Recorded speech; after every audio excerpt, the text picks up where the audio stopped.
Night Caller's Bigfoot Radio.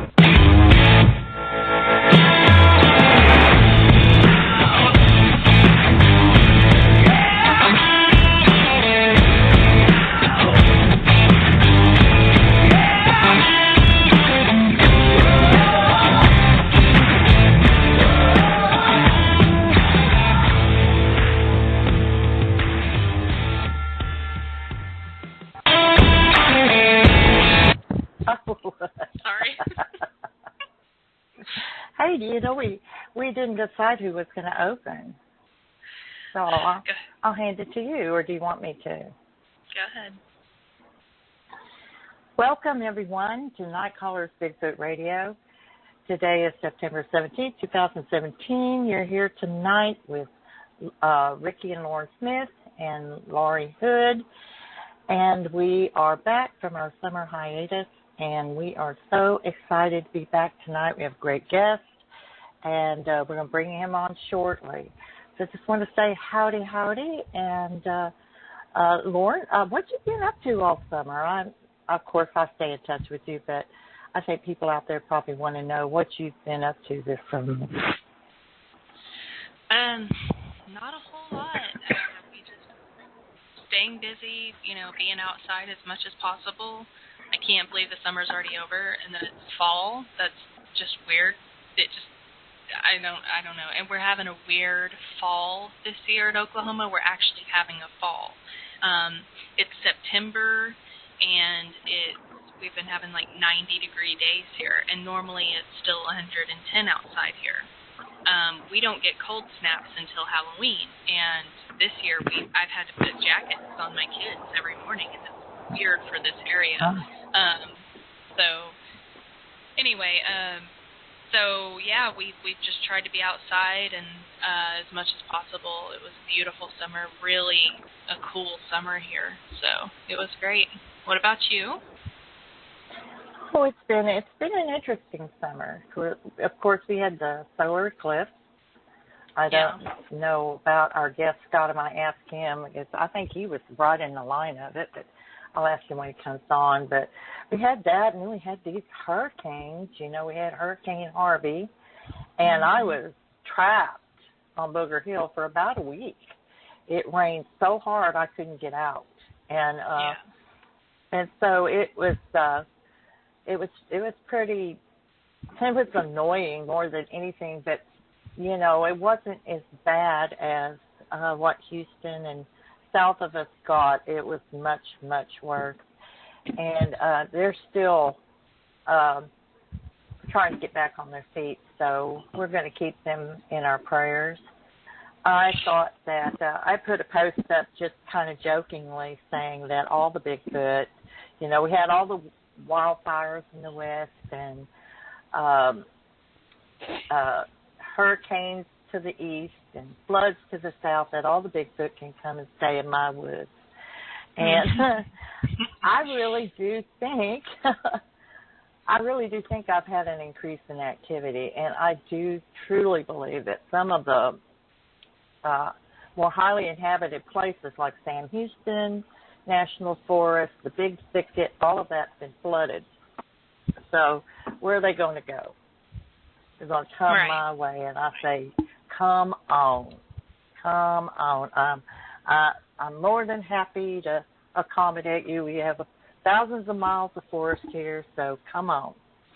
So anyway, that's just basically I've tried to do a little research this summer and get caught up on things, and it was good to take a break, but I'm excited about coming back. I've missed it. And I actually missed hearing that intro. I was like, wow, I haven't heard that in, since May? So, it was great. It was really great.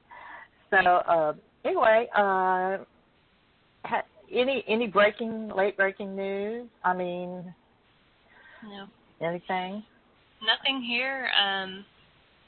I haven't heard anything out on the interwebs. No, nothing big. Just the hurricanes and all of that. So, but actually, Scott and I were talking about that before we came on air. We were kind of chatting about the hurricanes. So, if you want to go ahead and bring him on, we can continue to chat about that. Sure. Tonight, our guest is Scott Carpenter. He is a Tennessee Bigfoot researcher. And so we're going to bring him on right now. Scott, how are you doing this evening? I'm doing good. How are you guys? We're surviving. How about you? Yeah. Doing the same. Here in Tennessee, I don't have to worry about the hurricane, so that's a good thing. Well, I think you get the remnants of them maybe by the time they get up there. They're completely scattered and pretty weak. And but what about the eclipse? Didn't the eclipse go right over Tennessee? I mean, the solar eclipse? I took the day off and set my camera up, and I got some pretty good shots. It was a really exciting day. Got to see the whole thing, and we went at my location. We went completely dark for about a minute and 20 seconds. Oh, I think that was so cool. Yeah, it was great. You know, I've seen it. You know, the video they'll show. You know, just getting darker and darker and darker and darker, and the people are just, you know, they're playing kind of ambient music in the background. It was just so cool. I would love to experience that. And my gosh, you know, that's a once in a lifetime thing right there. Yeah, it was something else. I do believe we're supposed to have another one in, what is it, 2014? I think we are, and it's supposed to cross the other way. But yet it probably will come across Tennessee again. Yeah, I think the next one's supposed to be up north. I think you have to go somewhere up towards Delaware in that area to catch it. It's going to go up that area. But, yeah, I think it's 2024, so it's a little while, 7 more years. But it was really interesting. It was interesting. The crickets started going off. The birds started flying into the trees to roost. The temperature dropped. It started dropping even when it was about a quarter. And the temperature dropped a good 10 degrees. And, of course, it got basically dark. And you could look at it with, out your protective glasses on. And it was really cool. Wow. I recorded it, and I was trying to record it and do all kinds of things. Finally, I just turned everything off and just for like the last, minute just watched it. But there was you could hear people screaming and hollering and people shooting off fireworks. This is Tennessee, rednecks. We have rednecks everywhere, and so. Oh man. Any excuse to shoot off a firework, Yeah. I know. Let's blow something up. But did it surprise you? I tell you what surprised me was the amount of people that didn't realize they needed protective eyewear. Yeah. Yeah. That were getting out there and just looking at it, and I go, don't be looking at that. I guess it's just something they didn't stress enough, or people didn't pay attention, or I honestly don't know, but. Yeah, we bought. I got. Everybody got us. We ordered. I probably got mine a couple of weeks before we ordered it online, but it was. They're just a little cheap pair of sunglasses like things, and of course you had to get the approved ones from NASA, and they had to be the right. Have the. They basically when you put them on, it was totally darked out unless you looked at the sun. Exactly. So it was right. And so, but they were in. They had to be ISO approved. Yeah, we had got some extra, and I thought, I'll put them on.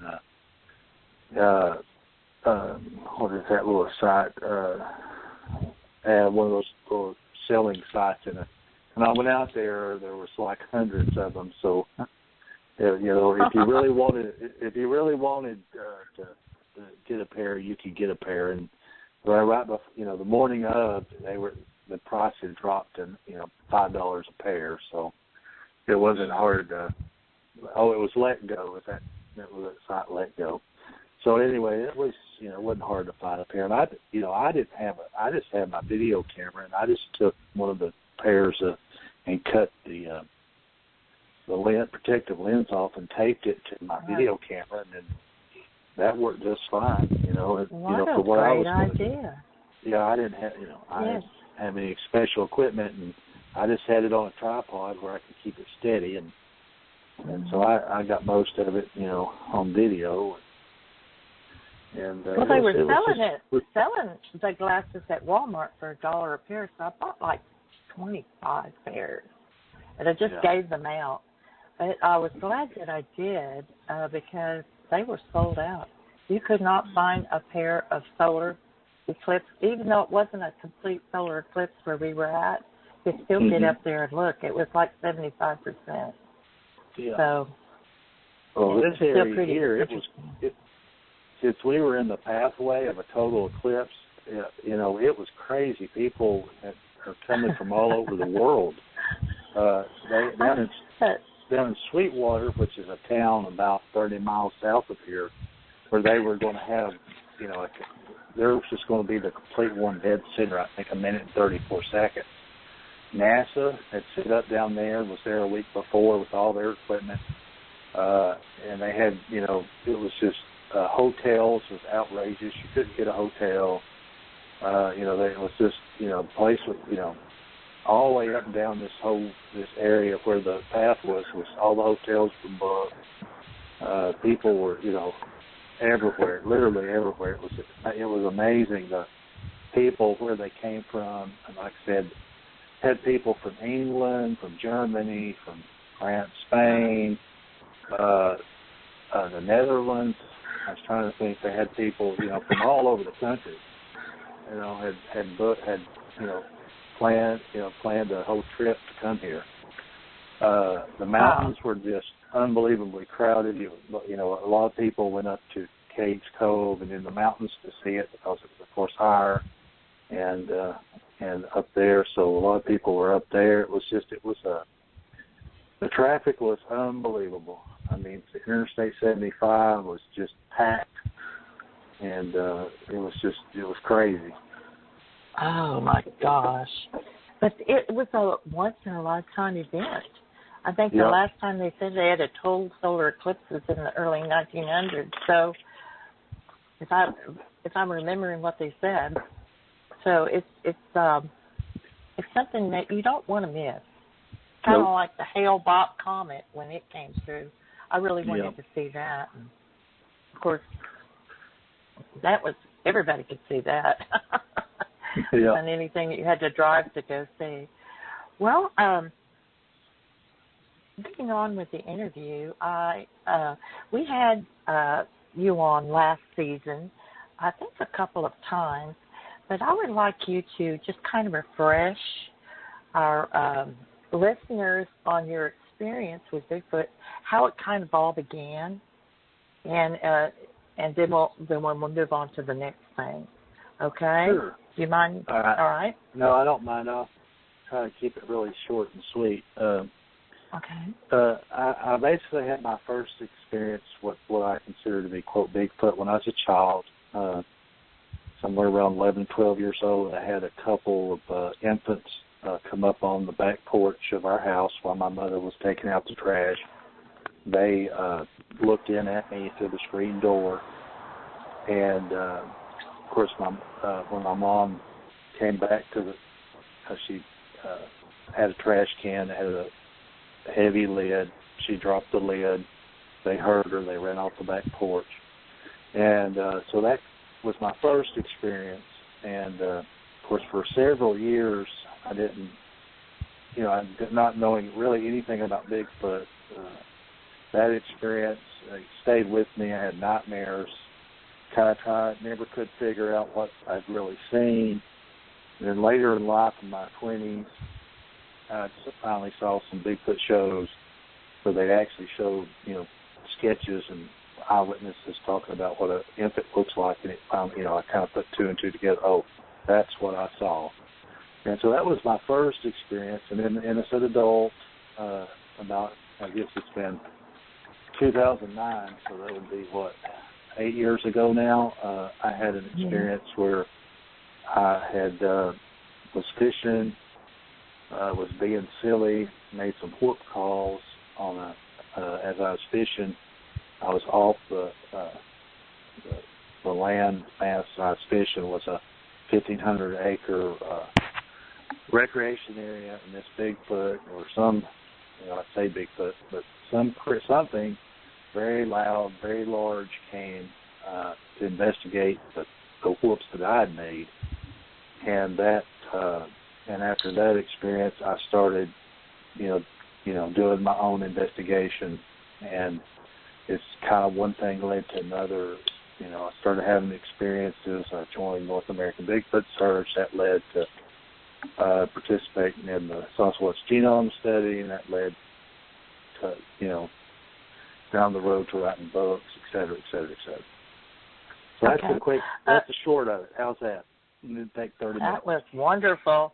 The North American Bigfoot Search, that's not the same one that David Pilates is in, is it? Is that the same? That's correct. That's it. Oh, David it is? Pilates. Okay. Yeah. And Harvey Pratt. Harvey Pratt and Rich Gameau and Richard Hucklebridge and some others are in that group. It's not a very large group. It's not like a BFRO type situation. It's more of a small group of kind of focused individuals. Even though we're still active, basically the whole idea was to scientifically investigate and prove that Bigfoot existed. So, through the Sasquatch genome study, people may disagree with me, but we feel we put that subject to bed. We got the scientific data. We've proved scientifically through genetic testing that it's a human hybrid, and voila, there it is. It's a human hybrid. And so that's kind of, though we still take reports and are kind of active, it's not like we're running around, we're not running around out there trying to get hair samples and do all that anymore. It's more of just gathering reports and, trying to help people that have issues with Bigfoot. But, pretty much, I guess it still exists, but the team's kind of, I don't know what you say, we're in neutral, so to speak, because there's nothing left to do or prove. So, we exist and we take reports and we contact people who need help. But that's kind of where we're at with that. David's moved on. David's kind of moved on doing the missing 411, that sort of thing. So, in fact, he's got in October, he's doing a Mile High Mystery Conference where he's trying to, he's bringing all the things together. It's Bigfoot and other cryptids and UFO. So, wow. He's got that. It's in October 6th through the 8th at the Crown Plaza Denver Airport. So, and I'll be out there speaking. Shameless plug, but nothing shameful about that. That's what we're here for. That's what we're here for. It's only the second time. I don't do the conferences. I'm not that. I don't peddle my wares, so to speak. I don't hit every conference I can find, try to sell stuff. I'm an amateur researcher. I get what I get. I present it to the people that follow my YouTube and my blog, and it's kind of is what it is. You know what I'm saying? I don't, I'm definitely not making any money at this. I'm definitely in amateur status, so to speak. I'm self-funded. No one funds me. And so, as I get what I get, I present it. If you agree with it or believe it or whatever, that's great. If you don't, that's great. That's fine. So, and like I said, I don't really do a lot of these conferences. So this is only the second one I've done, and I'm looking forward to it. To give me a chance to I get 1 hour to present 8 years of research. That's going to be kind of tough, but yes, it is. But it'll be at least a pretty big conference for me to say, okay, this is my research, and this is what this is my conclusions based on the evidence that I've gathered. So that's a good thing. That's gonna be pretty awesome. Yes. Yeah. Well, I know that you've written a new book, and we're going to get to that in a minute. But what I'm wanting to know is, do you still get out there and research, or have you been mainly just writing? I've scaled back. I mean, I don't actively research. I go out, I hike, and enjoy the woods, and I take a camera, do the back trail camera thing, and I'm kind of use myself as bait, so to speak. But I don't actively seek them out. So, I don't have the cameras out. I don't have hair traps.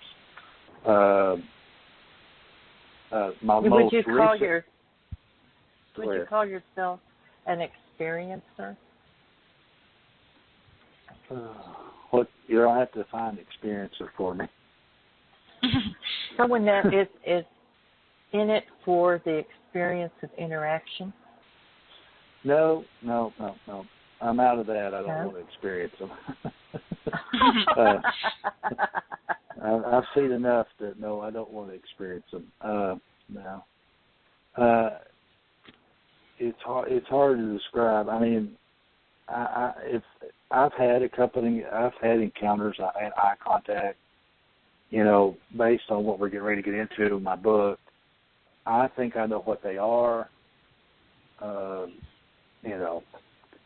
they're just not really something I want to experience, so to speak, in that vein. Right. This is almost kind of like supernatural research. If you ask someone who does ghost hunting, they always warn you, be careful about the paranormal. If you're not careful, they'll attach to you and they'll follow you home, or you're opening yourself up. And I think Bigfoot research is similar in that by seeking them out, you can unknowingly give them permission. And though you may want to cease that interaction with them, it's kind of like a consequence. You may, once you've opened yourself up, you can't really just turn that off. So even if you don't want experiences or if you don't want activity, that it's too late. You've already opened the door. The rule set says, hey, if you invite me, I'm in. I may not be able to approach you, but I can still, do things around you. And so that's kind of where I'm at. I'm kind of at the state where like I said, I'm not stupid, so I'm going to take a camera with me. They still do stuff when I go out, but it's not like I said, I'm not actively researching them. I know what they are, know what they're all about. So, there's not I don't think you can. This is my personal opinion, but I'm sure many will disagree. I'm not really interested in their culture and their family groups. I mean, I know they loosely live in family groups, but their culture and all that other thing, like if you were studying the tribe of Indians, I'm not into that, and it really doesn't interest me, because I don't think you can study that about them. They're never going to allow you to get close enough to even get that far into it. I mean, there's a lot of researchers think, well, once we nail this down, once we just, quote, discover them, then we can study them like we would a lost tribe of, in South America or something. And I personally don't believe that'll ever happen. You can't do that. They're not going to allow you to do that. So to go, not to rain on anybody's parade, but yeah. I think there's only a certain, you're only going to get so close, and then that's it. There's a rule set that they follow, and they follow it pretty strictly, and allowing that amount of interactivity with human beings is just not going to happen. And that's my opinion. I could be wrong, but I think right. based on 8 years and the previous 50 years, I think that's bear out that, there's only so close, only so much, and that's about it. Okay. Do you think people are, the people that do want to have interaction, the people that want to have an experience with them, like see their eyes shine, hear their vocals, find evidence that they've been in the area, record them, movements, things like that. Do you think these people are taking a chance? Do you believe they're doing something dangerous? I think it depends on the level of danger.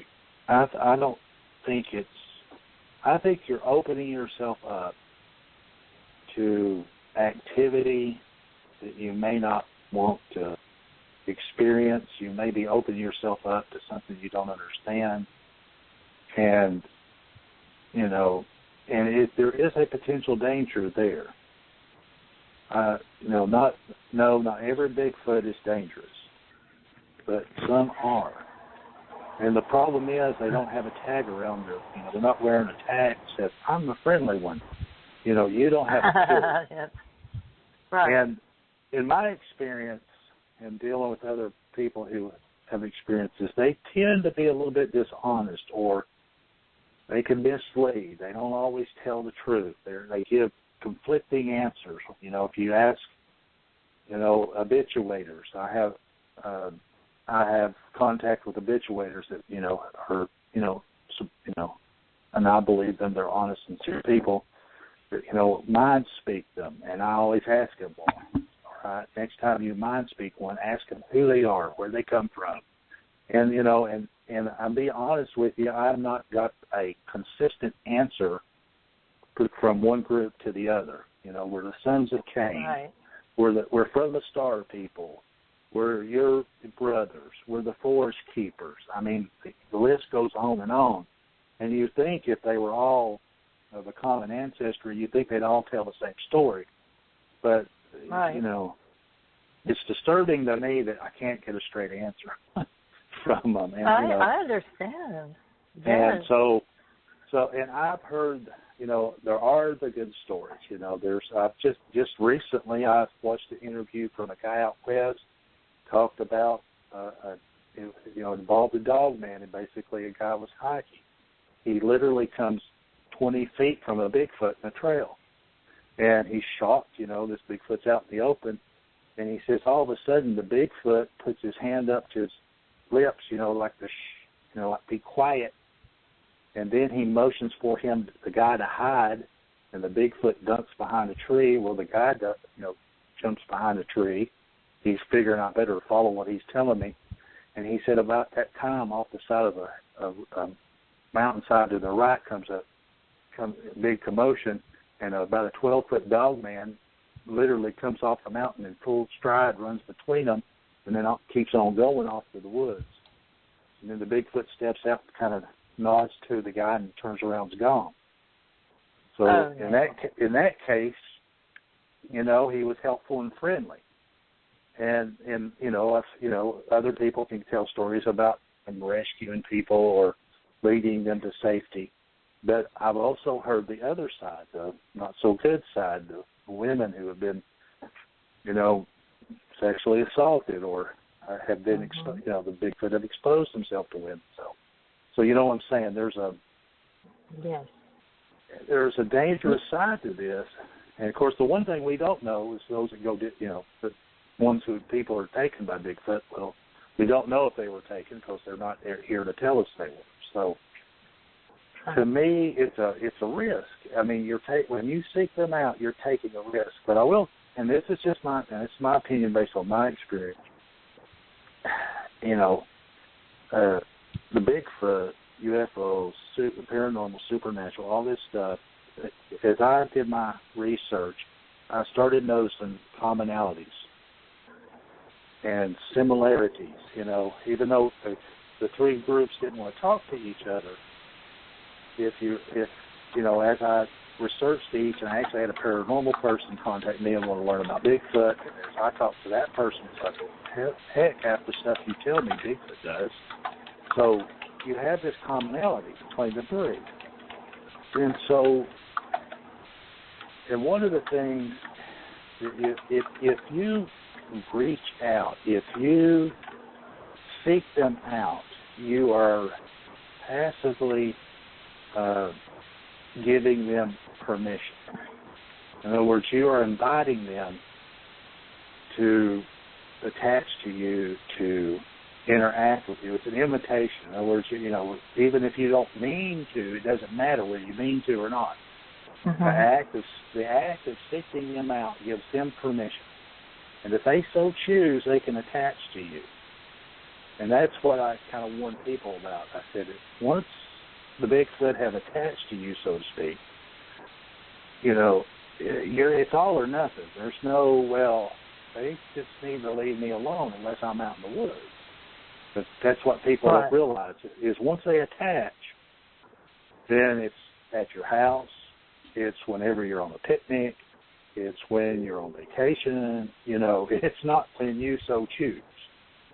And so I guess that's a long-winded way to kind of explain that if you want to do Bigfoot research and you actively seek them out, be careful, because you could give one or a group of them the permission to therefore interact with you, and when you give them that permission, that doesn't limit them to just when you're in the woods or just when you're in your research area.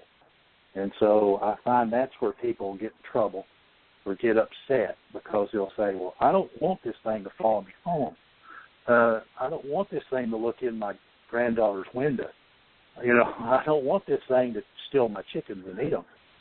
And it's like, well, you know, I'm sorry, but, you know, it's an all or nothing proposition. It's very similar to ghost hunting, if you really look at it. You go to a cemetery, you interact with the spirit, and it's been told many, many times the spirit will follow you home. And therefore you become haunted. And it seems to me it's kind of, your description of this is very similar to delving with spirits. Yes. And how dangerous that can be. Now, based on your book, The Nephilim Among Us, your new paperback book is out? Okay. Yeah. Okay. Finally. Where can Go ahead. No, I said finally. You don't know how long it takes to get a paper book ready. Yes. I had the e-book ready pretty quickly, but a paperback. Oh. Yes. Well, because every time. Yeah, thank you. I mean, and to be honest, I'm just going to be straight up forward. The e-book is a way better value. And I had so many people say, I want a book. You know, I want to be able to put my hands on something. And I'm like, you know, you understand, if I do a book, I use crate space and self-publish. And I said, because of pictures and because of, you know, they're going to give me a minimum charge. And pretty much I'm not making anything off the books. I'm just making a couple, $3 above what eBay's, you know, they're $35. And literally I'm making $3 or $4. Because of the pictures and the fact that I use, you know, nicer paper, and, you know, it's a little bit bigger, it's a 6x9 book. I mean, you know, Crate Space says you must charge X. Anything above that. So, you know, just, you know, to those people who want it, you know, I'm not trying to gouge them. That's just the way Crate Space works. Yes. They make all the money, trust me. With the ebook, I charge $15. It's got tons more pictures in it, and it's just a lot. You know, it's a format I think is more conducive to a Bigfoot or some sort of paranormal book, because you need to tell your story in pictures, and a lot of things revolve around the pictures, right? Well, Right. When you start printing pictures in a book, that's where the price shoots through the roof. And so, if you do an e-book, your customer, the person that buys the book, it's in a PDF format. If they want to go have it printed, they can. They can blow the pictures up. You know what I'm saying? They can really, do some things with that that you couldn't do with a normal book. So, yeah, I've got the book out, and I'm real proud of it. It's just, I've done my best. I'm sure I'm not a literary genius, and I'm sure there'll be some typos. I can't afford $500 for a professional to proof it, but I probably went over it about 25 times. So, wow, I'm sure it's great. I definitely, whatever you can tell us about it that that'll interest everyone enough to buy it. We'd love to hear it. Sure, and I think last interview we kind of covered it, but basically the book goes over my 8 years, and it kind of takes you through my process of coming to my final conclusion that the Bigfoot and other cryptids are what is known as a Nephilim, and that's a biblical term, and basically what that means is a Nephilim is a cross. It's a human hybrid. It's a cross between a human female and a fallen angel. And this happened way back in Genesis 6. And I take the reader through my research where at first I think that Bigfoot's a bipedal ape. That's when I first get into that. That's my assumption. That's what everybody tells me it is. And that's what I think I'm dealing with. And then as I go through as I'm researching, I realize, something is not quite right here. This thing is a lot more intelligent. And then it exhibits language skills, and it exhibits other skills that can't be, So then from there, and then we have the genome study that says, comes back, says it was a human female, an unknown male, a human hybrid. So then I'm at the stage where, okay, it's a human hybrid. Okay, good. But then as I continue my research, then we start getting into what everybody calls the woo factor, and that's basically when things start happening that you can't explain, through normal processes, and the cloaking, the portals, the infrasound, the missing time, how do they know where you live, how they follow you home, the single footprints, showing up, just all kinds of different things. And that, with my background, I'm a born-again Christian, so, I have a biblical worldview, so, that plays into it. I'm full disclosure, so that's my worldview. So, as I'm doing research trying to figure out what the world's going on, I start looking at angels and fallen angels and the Nephilim and what their abilities were. And then when I start looking at the Bigfoot, I start saying, okay, the angels and the Nephilim could do X, Y, and Z. Well, that's interesting because the Bigfoot are doing X, Y, and Z. And so that's one thing led to another. And so after 8 years of this and all the research I did, I came to my own conclusion that the Bigfoot was a Nephilim descendant. That my theory basically is that the giants, the Nephilim that were in the Holy Land at the time that the Israelites went in to possess the land, there was a diaspora. In other words, when the Israelites went in, God told them to wipe out these tribes, not because God was some evil, maniacal, crazy God, but because these creatures, these Nephilim, were never supposed to exist anyway. They were not human. And so, of course, the Nephilim aren't stupid. These tribes aren't stupid. So when the Israelites come in, if you're a 40-foot giant and a 6-foot man can kill you, you understand this is supernatural. I got to get out of here. I'm not going to survive. Yeah.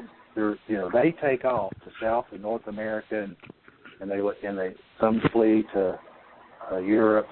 But basically, that's where you get into the North American Indians. If you ask them, number one, when they came here, the red-headed giants were already here. The mound builders were already here. These huge kingdoms were already established. And so, and then it's my theory that somewhere around 2,000 years ago, by the time of Christ, the supernatural occurrence, the giants died out, killed, etc. The remnant basically took to the wilderness to hide and to live live that sort of the words escaping me, but to live a lifestyle out in the woods, just surviving that way, and that's how we came to get what we know now as the Bigfoot, or before them was known as everybody knew as the wild man. Like a nomadic wilderness person. Yeah, live a subsistence lifestyle, and if you think about, they say, well, how could they do it? But with the knowledge that they have, and I think they have a lot more knowledge than we could even imagine.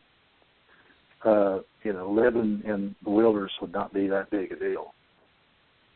I mean, they don't have a question. I have a question, yeah. Scott. And, I want to ask you before I forget, because I have not a pad and paper to write it down. Sure.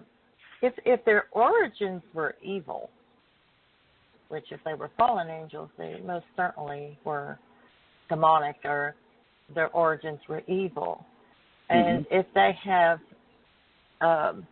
through the years, through the centuries, actually, would they still be considered evil? I mean, would the sins of their fathers still be resting upon them? The short answer is yes. I get into that in the book, that they're not. They are a human hybrid, but they don't have a human soul, because they're not God created. But so that soul is acceptable. If you read in the Bible right before when the Genesis flood came, it said all creation had corrupted itself, and they thought only evil continually. Okay, so if you've got a creature that doesn't have a soul as we know it, there's not a God breathed soul, God created soul, then I guess malevolent at best, and I think they're still susceptible to that, and I think that's where you get into you don't know what you're going to encounter. I mean, I think has there been interbreeding with human beings? I think so. I think in some places quite a bit. But at what point does that interbreeding overcome this, non-human soul or non-human genetics, and it crosses over and has a human soul? We don't know that. Only God knows. And so that I do believe that's why I warn people, you don't know what you're encountering. They may act friendly, but it may all be a deception. And, another thing is there is a set of rules they currently have to go by. And for the most part, they don't interact with humans, and they don't harm us. For them, that's the majority. Now, some, I think, go off the reservation and do harm people, but I don't. That doesn't mean they don't, that doesn't mean they're friendly and want to be our friends and interact with us. I think it means they can't. But if they could do us harm, they would, but they can't. There's a restraint. There's a set of rules, and so they can't go that extra step, most of the time. And so, I think they can be evil. I think, and I think the bottom line is you just don't know. We just don't know. And I don't know if I'm willing to take my 3-year-old granddaughter out in the woods and expose her to that if I just don't know. It's like, exactly. And I don't want to rain on anybody's parade, but I mean, right. That's what I try to warn the Great people. Flood, You need to be informed. Was supposed to wipe out the Nephilim. It was supposed to have wiped out everything except those that were on the ark. So how did they survive? Well, there's a couple theories. We know that the Nephilim, of course, did survive the ark because the Bible talks about them being in the Holy Land. So, we know they're there. So, there's one theory is the angels came back down and had sex with women again and produced more Nephilim. There's another theory that says that the women on the ark, Noah's son's wives were Nephilim. And if you know your genetics, your ex-wife, a Nephilim woman and a pure human man can have a Nephilim, or they can have a pure human.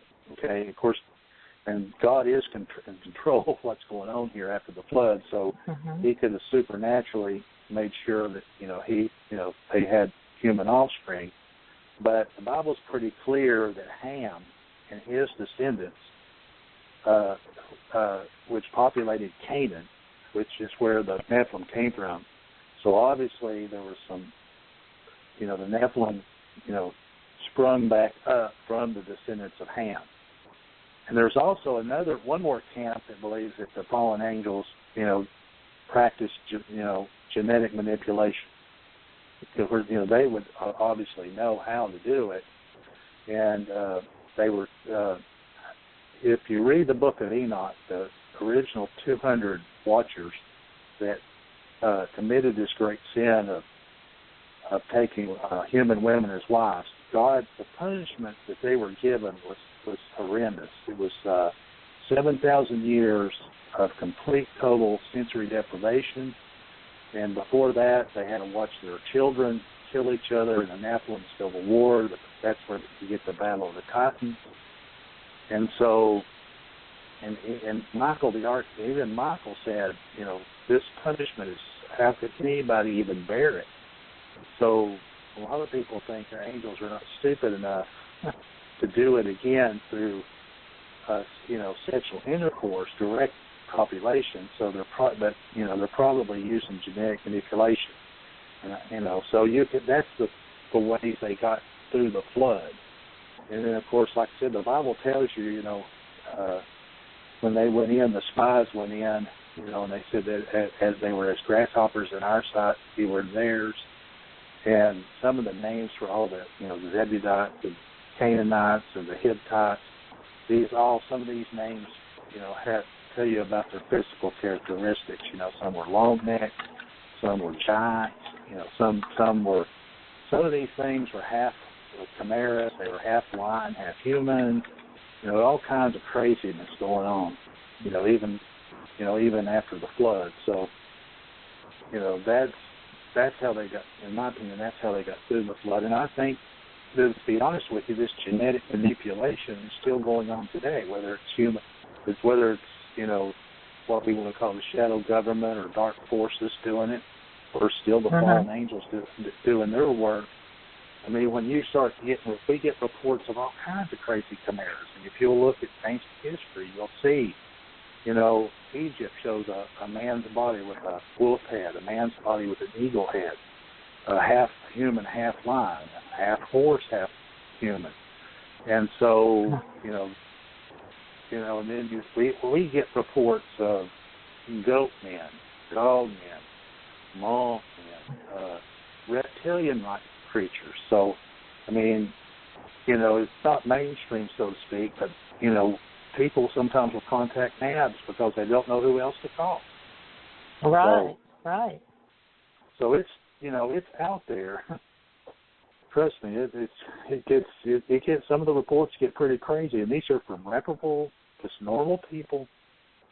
And I own a farm in Oklahoma. I'm feeding my cows one day, and I look up, and there's this weird-looking thing that's got a human torso with horns coming out of its head, and a gut, and the bottom part looks like a goat.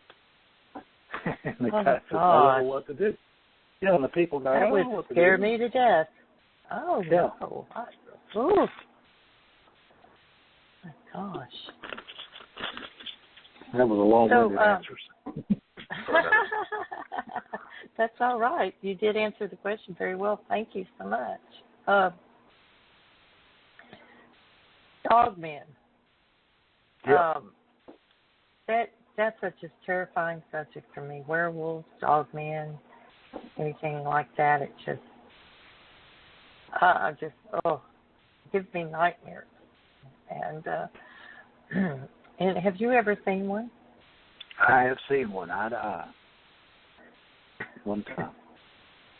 More than enough. I have what I call the Dogman footage, where you can go to my YouTube site, and it's where I had the back trail camera, and this one sneaks up behind me, and I have that footage. And then because I got that footage, David Pilates had this grand ideal. Well, Scott, you ought to go back in there and put some hair traps up. Let's get hair of this thing. And we'll blah, blah, blah. Well, like a dumb blank, I go back in there. And, oh, no. Yeah, in the exact same area a week later. And, of course, the first experience, I didn't see the thing. It came up behind me, and my back trail camera caught the footage. So I go back in there. This is recording from your shoulder backwards behind you, right? Okay.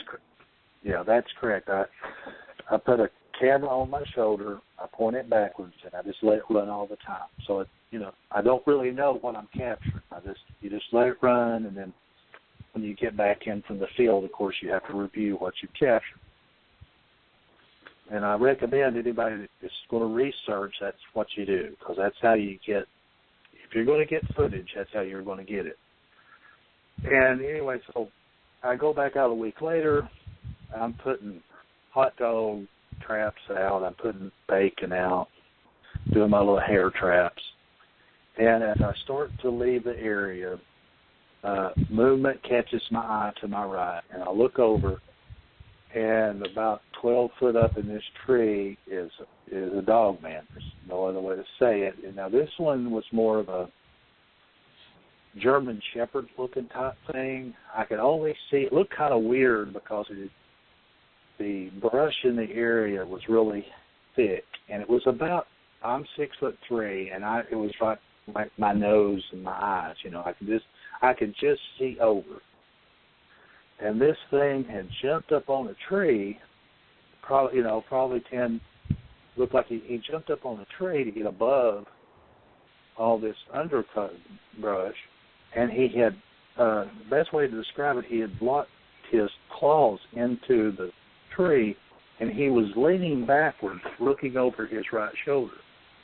And so all I could see was from about his underarms up. It kind of looked weird because, he's leaning back, out to see me. And so I'm looking at this at first, what in the world, And so I take my video camera, and I'm zooming in and out, and I can see him in this little thing, video camera and stuff like that. So I'm zooming in and out, looking through there. And then I look up over the video camera, at that point, I'm looking right at him, and he's looking right at me. And I'm like, oh crap, So I got my pistol with me. So I take my pistol out, and I chamber a round. It's a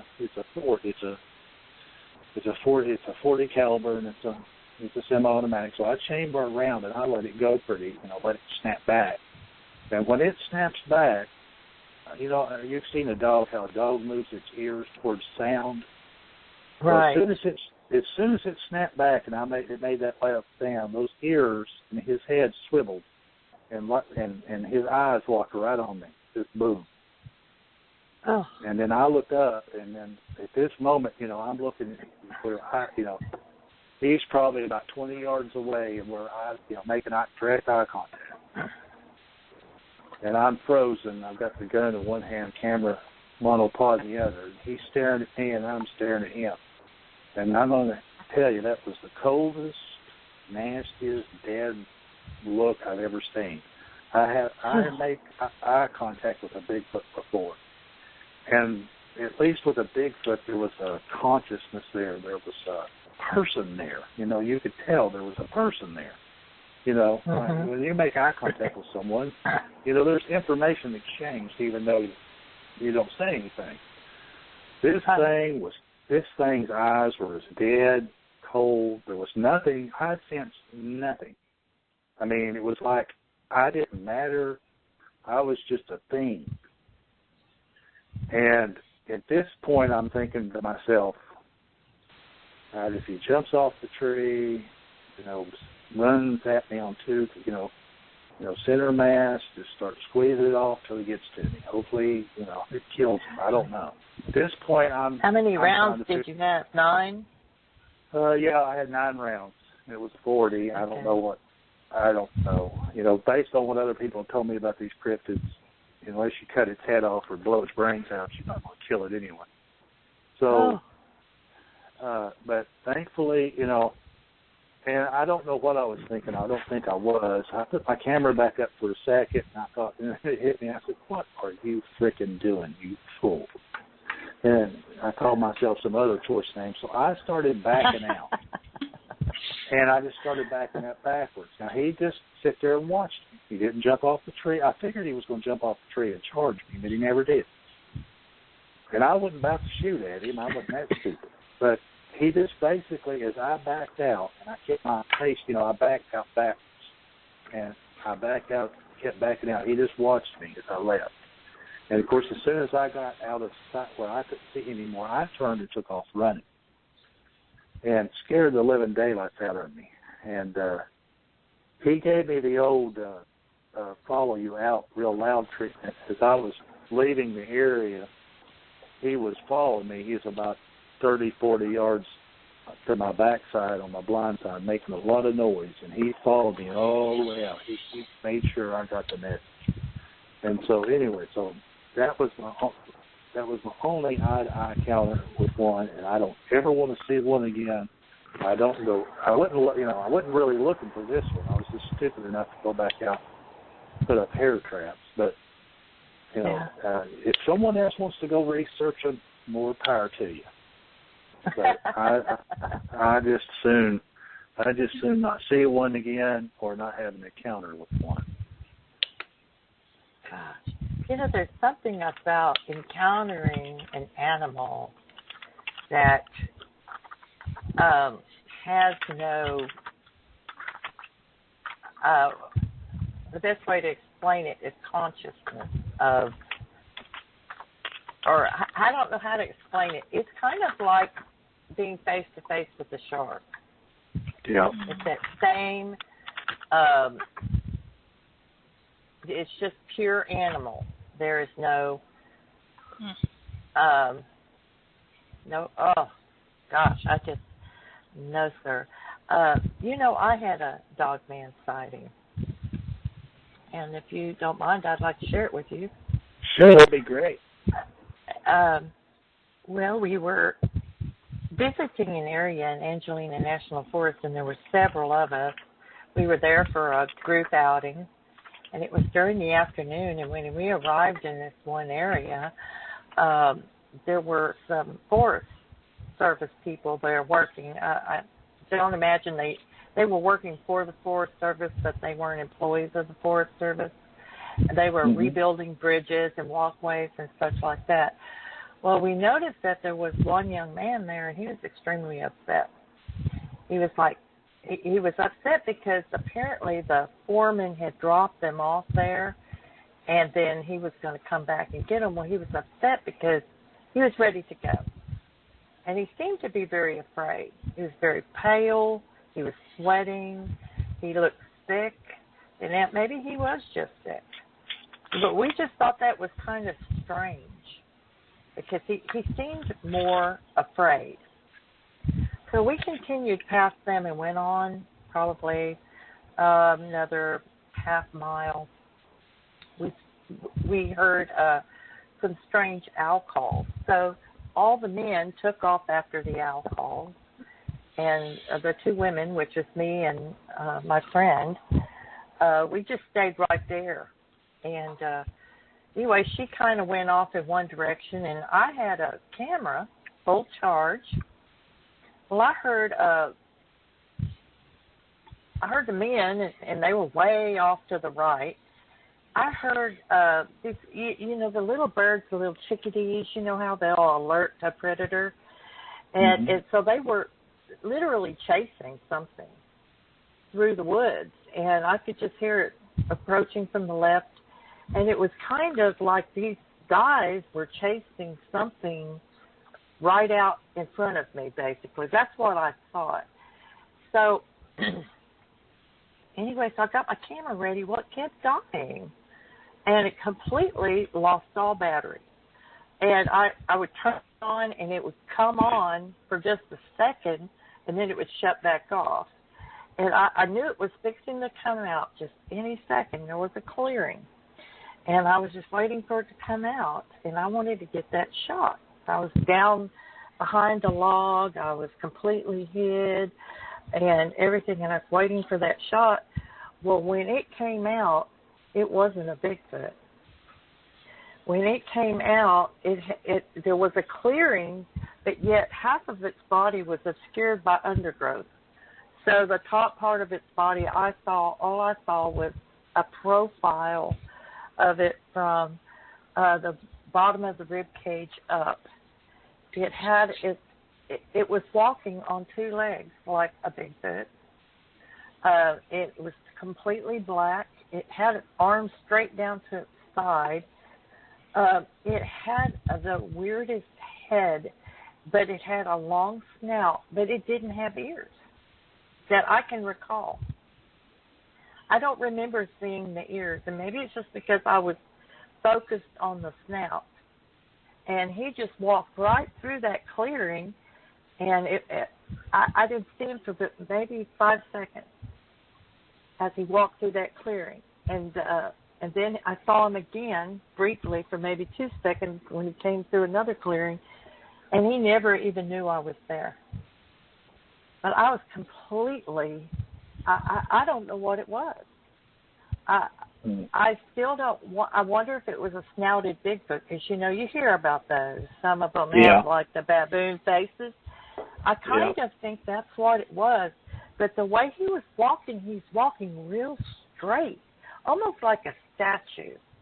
Mm-hmm. You know what he reminded me of? He reminded me of those Egyptian statues of those dogs, that's what he reminded me of. Yeah, like on the Anubis. Yeah. And only I think the Anubis have ears. Yeah, the Anubis have ears.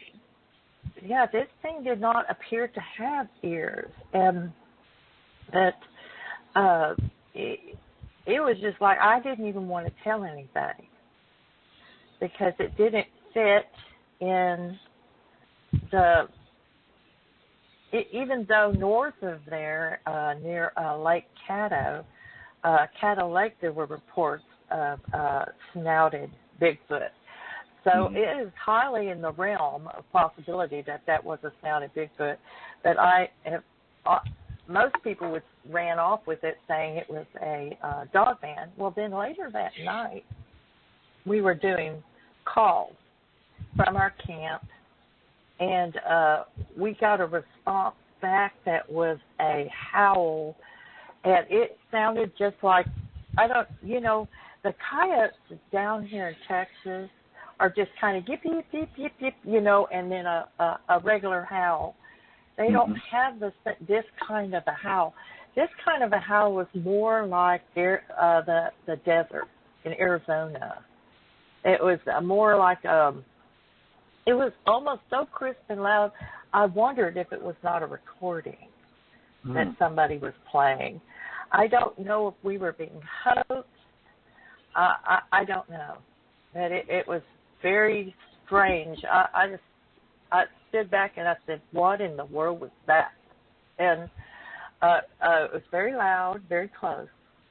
So, anyway, that is my story. And I've got to the point now where I don't mind sharing it, but for a long time I did not feel comfortable sharing it. they say that if you, there's an old rumor that, or old legend that if you were talk about a Dogman sighting or you have a Dogman sighting, it brings bad luck. Yeah. Did you have any bad luck after your sighting? No, I unfortunately didn't have any bad luck. So no, well, that's good. I think that's it. I think that kind of ties back with the Indian and the skinwalker legend, yes. and how they won't talk about skinwalkers. Of course, skinwalkers are a little different than Dogmen, but I think that's where that originates. Yeah, I mean, we get reports of snouted Bigfoot. I mean, I think it's kind of a hodgepodge of what's out there. I think there's so many variants. Just like human beings, we can, people can look. You got people with, different skin tones, flat noses, skinny noses, big lips, small lips, wide mouth, skinny mouth, big ears, small ears. Human-looking faces and more apish-looking faces. Exactly. You can have snouts. We've had reports of all kinds. I guess the one thing for me that separates a Dogman from one of those snouted Bigfoot is the Dogman. It has a human-looking arm, but when it gets down to the hand, it's a claw. It's not a hand. You know what I'm saying? Yeah. It's more claw-looking, and even though they're walking on two legs, their legs are still formed like a dog's legs. They have that backwards part of the heel. It's different, and they can walk bipedally, but it's not like straight leg with a calf. It's more. Well, in my case, I did not get to see the bottom half or his hand. Yeah. So, but I'm wondering if that young man didn't see that thing. Probably did. And that's why he was so anxious to get out of there, because it wasn't very far from where they were working. Yeah. I had the sighting. Speaking of Bigfoot, you got a video of a white Bigfoot. Did you catch this also doing the backwards on your shoulder? Catch it that way? Yeah, this. Tell us about this.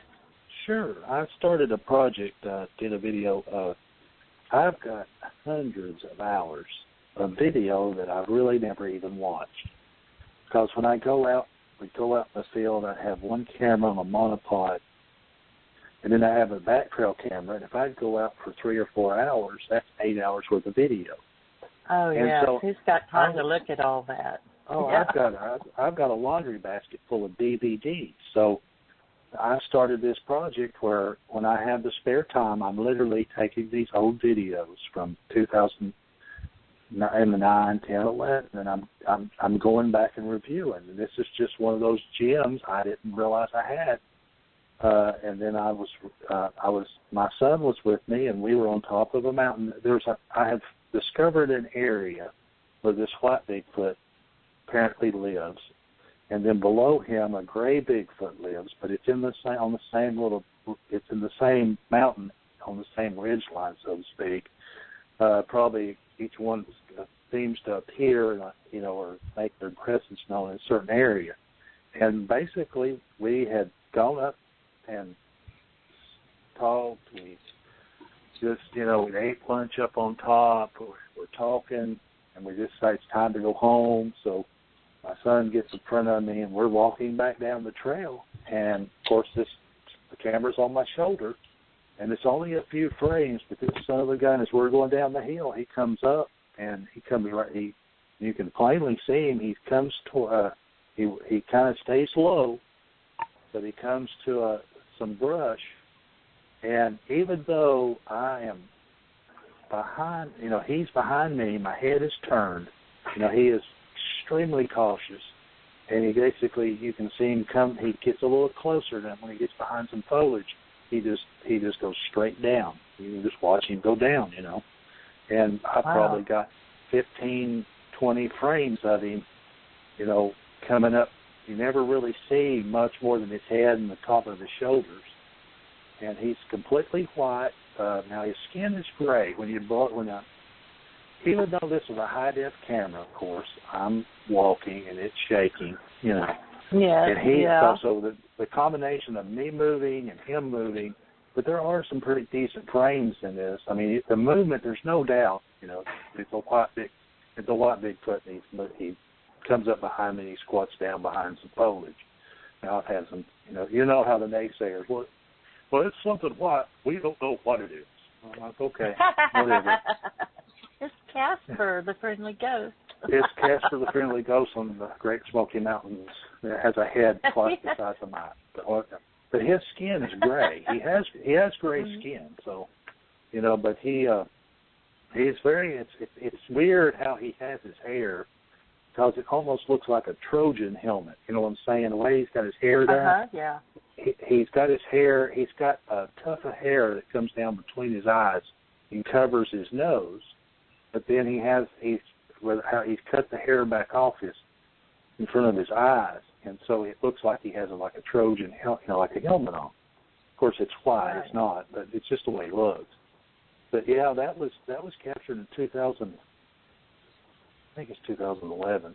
Yeah, 2011. And obviously, you didn't know. Obviously, you didn't think anything was with you or following you that day. No, I didn't have a clue that was back there. So that's just one of the things I've found. So I keep looking. I kind of had a gut feeling that I had some stuff like that, but it's just you just don't. It's just you have to review it all.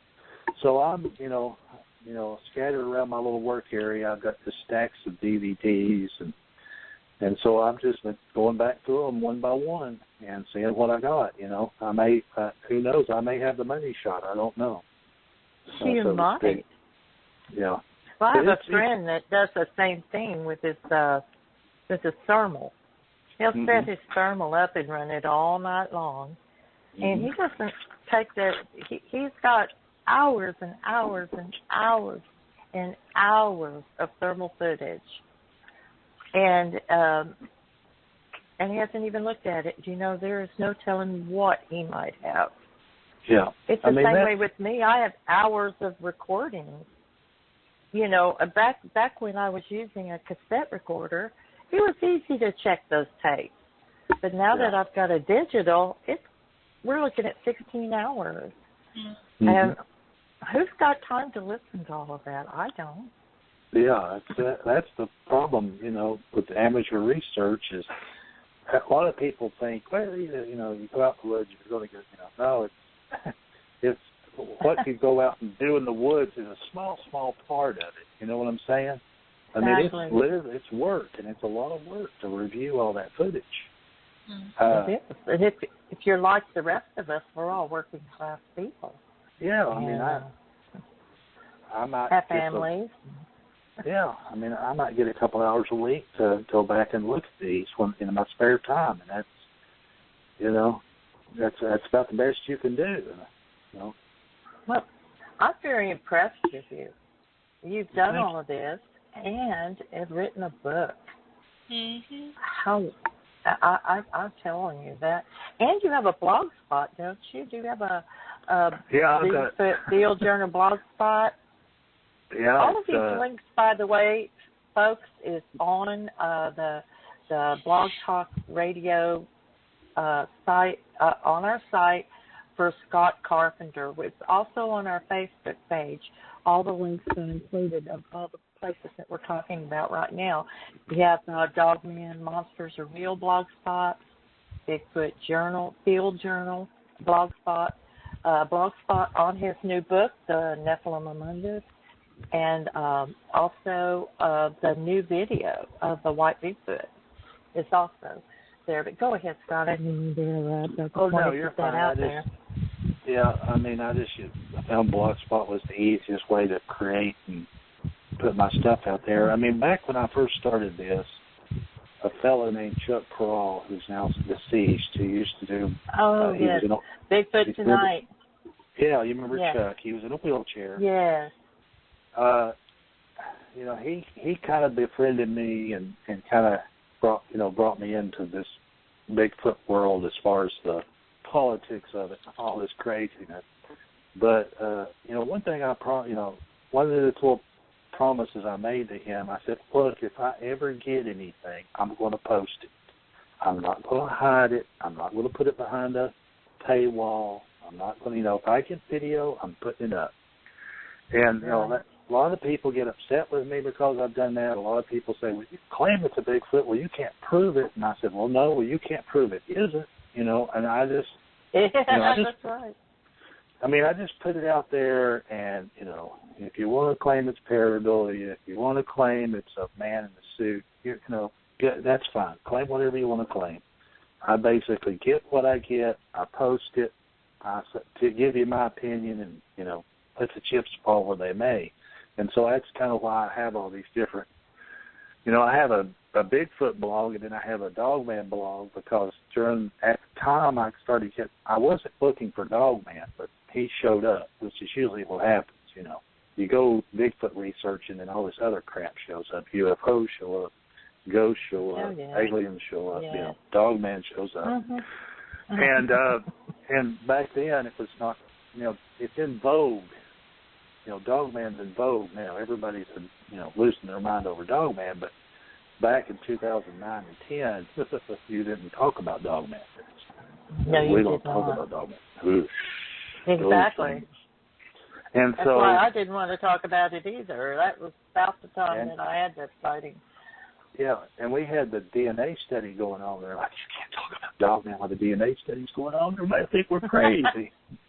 And I said, we've got a study to prove that there's a hairy giant in the woods called Bigfoot, and you're telling me Dogman's even crazier?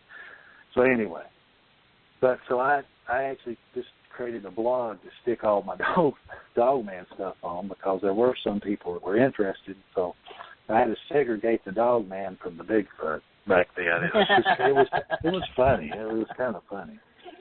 But it's interesting that you should say that there seems to be, because if you're in this field for any length of time, you are going to have an encounter that you can't explain. Mm-hmm. You are going to encounter other things like UFOs, ghosts. I remember one time we went to an area strictly because we thought we knew it to be a ghost area, a haunted area. It was very heavy when you got there and everything like that. Well, guess what was there when we got there? No Probably ghosts. Bigfoot was there. Yes. Yeah. Also, we have found that going to cemeteries are favorite haunt for Bigfoot. I don't know why. There's been a lot of stories of people having a UFO encounter and Bigfoot encounter in the same night. I don't know what the correlation is, and it may have something to do with the things you talked about in your book, but it's still something that, it's still something that people are finding out. I've had, I consider myself a pretty open-minded person, but I'm also kind of more logical than some of the other people that I associate with that are a little more open-minded.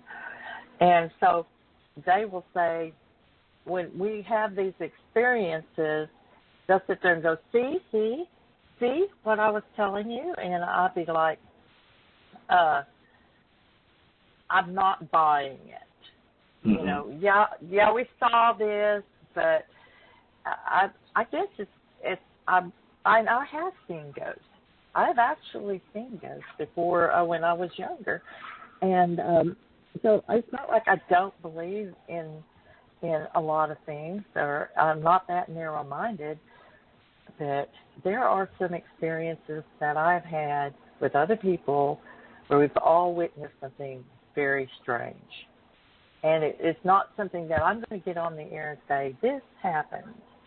I know there have been, I don't know if you know Alex Munez. Do you know him? Alex Midnight Walker? Yeah, I know the Midnight Walker, yeah. Yeah. Well, he's a very good friend of mine. But he is very, very open-minded, very liberal. And would get me on the show, and he knew that I'd have some very strange experiences, and he would try to drag them out of me, pin me up against the wall on the air to try to tell these stories. And I just, if he had literally been sitting across the table from me, I would have kicked him. Like, shut up. Yeah. But that's the way he was. But anyway, we are down to about 10 minutes. So is there anything in particular you'd really like to talk about in the last 10 minutes of the show? No, I'm wide open. I mean, we've covered, all the aspects. I mean, I would like to just, I don't want to rain on anybody's parade that wants to research Bigfoot, okay? And this is an individual decision. I just want to warn people to be careful, to understand that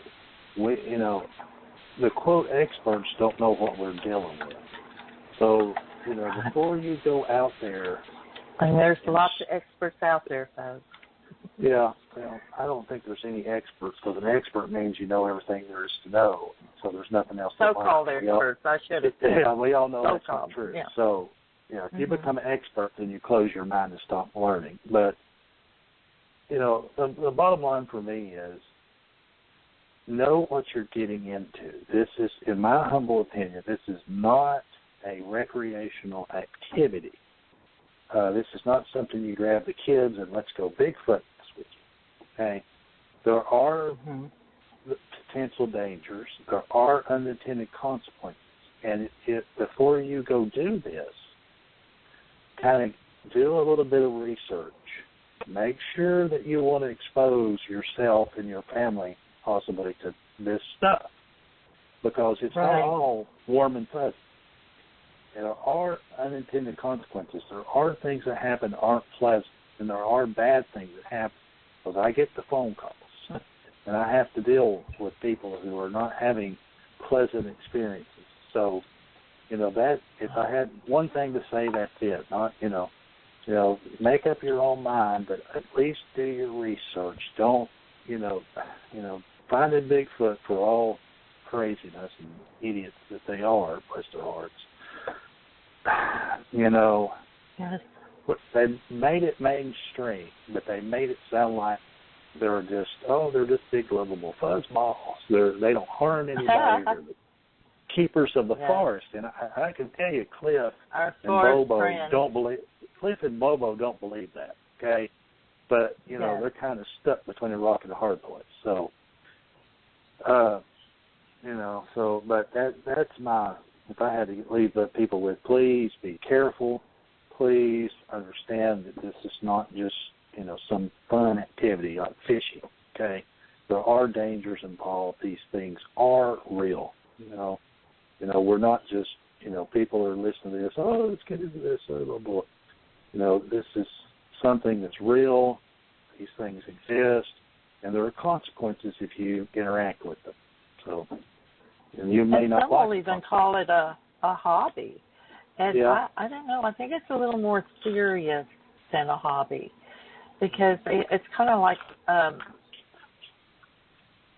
don't know, I do think that people need to reconsider taking their children out in the field, because especially if there's infrasound, we encounter infrasound a lot down here in Deep East Texas. It's pretty common, and I don't know what that would do to a child's brain.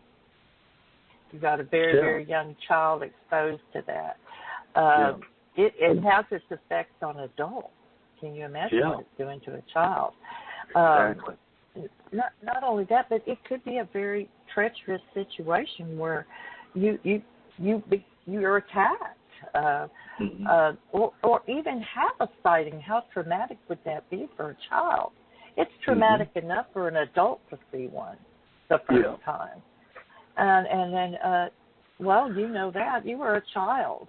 Do you think you would have handled it? Yeah. Do you think you would have handled it a little bit differently had you been an adult, or would you still have had nightmares? No, I don't think if I had nightmares, I'd have probably been like, okay, what did I see? And let's try to figure this out. As a child, you don't really have those, that's not how your brain mechanism. works.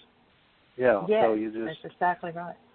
I mean, I didn't know what I'd seen. I kept having that. I mean, my nightmares were these things showing up in my bedroom, or these, these things were chasing me. It was that kind of nightmare. And yes. this nightmares went on for years.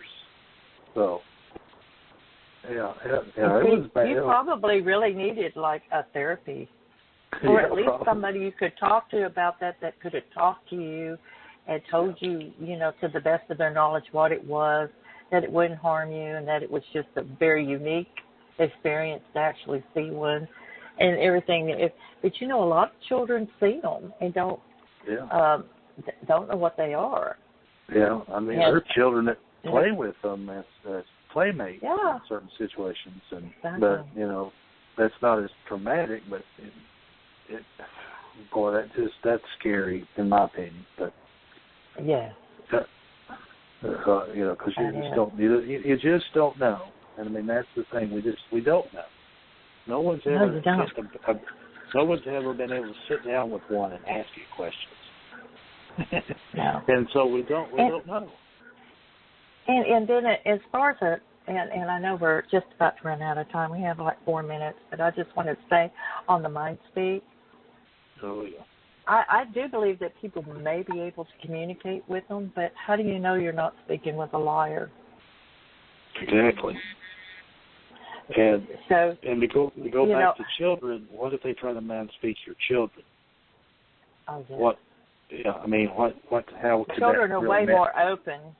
Oh yeah, how I mean, they, and so you just have to be very careful there. I mean, mind speak is, we didn't get into that, but I mean, you remember I did a show with Les Stroud when he did his Survivor Man Bigfoot series, and he later admitted it, but he admitted to me when he was up on top where the white Bigfoot was in that area, they mind spoke him. I mean, he just come right out and said it. Look, something talked to me in my head when I was up there. Wow. And just straight out told him he wasn't ready yet. What he told me. They told me I was not ready. So, that's nothing. Amazing. Yeah, he and admitted that. He's a totally credible person. He is totally credible. Exactly. He admitted that in a post. It was on a YouTube interview, but he never did, air that on the show. So. Right. And of course, he told me about it, but I wasn't until he said something. I couldn't say anything about it. Right. So even people like him, are having these experiences that, like you say, are odd, weird, or unexplainable. So. Yes. Fortunately or unfortunately, I don't know which it would be, but I've never experienced mind speak. I've experienced intense headaches in the middle of my forehead, things like that, where I feel like that maybe they might be trying to speak to me, but apparently I have a block. So I've never been spoken to. So, but we're getting down to the wire. Would you tell our listeners what you're going to be doing? What's your next step since you've written this book? What's your next plan? Going through these old tapes and. Yeah, I'm going through the old tapes, trying to see what as I find things, I'll release them. Of course, there's the Mile High Mystery Conference, October 6th through the 8th at Crown Plaza, Denver Airport. And you can find it on my Bigfoot Journal blog. Okay. My next project, if all works out, I think I'm going to write a book. I'm going to write about the Sasquatch genome study and kind of like the behind the scenes, from my perspective. I would love to read that. Oh, yes. Go ahead. I'm sorry. I just want to say, and I don't mean to interrupt, and I apologize. I just want to say that is a book that does need to be written. Yeah. I'm glad you're doing that. Yeah, I've got to talk to Melba, and I don't think she'll have a problem with it. Of course, it's on my view of it's going to be positive, so she won't have to worry about that. But as far as I know, Exactly. she has no. As far as I know, she has no plans. And even if she did write her book about it, it would definitely be from her perspective. This is going to be from a researcher that was involved, but not, it's just Right. from my side of it, what I saw and everything that, from my vantage point. But yeah, I think I think it's got an unfair shake out there. The disinformation campaign went on about it. Yes. People's lives were destroyed. I mean, that's the sad part. They destroyed Ketchum's life. Her livelihood was taken away from her. Some other people, had, maybe not as severe, but pretty bad experiences. And so, I think the story needs to be told, from I the do Irish too. perspective. So, Well, I am definitely wanting to read that book. And if and when you get it wrote, you let us know, because we were definitely going to have you back. We'd like to have you back again anyway. But we have thoroughly enjoyed having you tonight, and we thank you so much for coming back on for our welcome back show. And no problem. I hope you've enjoyed it. And I do. I enjoy it. Anytime you want me back, just let me know. I'm Definitely. glad And to do it. we'll be reading your current book and then looking forward to the next one. And I was looking it up while we were on here, and it has great reviews already. No bad reviews yet. Hopefully none ever, but definitely all good reviews. One of the reviews really stuck with me, and it said that it is 8 years of research, but you brought it across very well in the book. So I'm excited to read that. Oh, thank you. I'll leave a review. Yeah. Everyone, I really recommend that you read this book. You may not agree with it, but I think that until you have read the book, you can't really make the formulative opinion. Yeah. And so I encourage everyone to do that. Yes. Well, I guess, everyone, that's a wrap. We're going to call it a night. I have just enjoyed this so much, and I thank everyone for listening in to Night Callers Bigfoot Radio. And everyone, we're going to go ahead and say good night. Yes. Good night, everybody. Thank you again. Good night. Thank you. Enjoyed it. Thanks. Bye. Bye-bye. Bye-bye.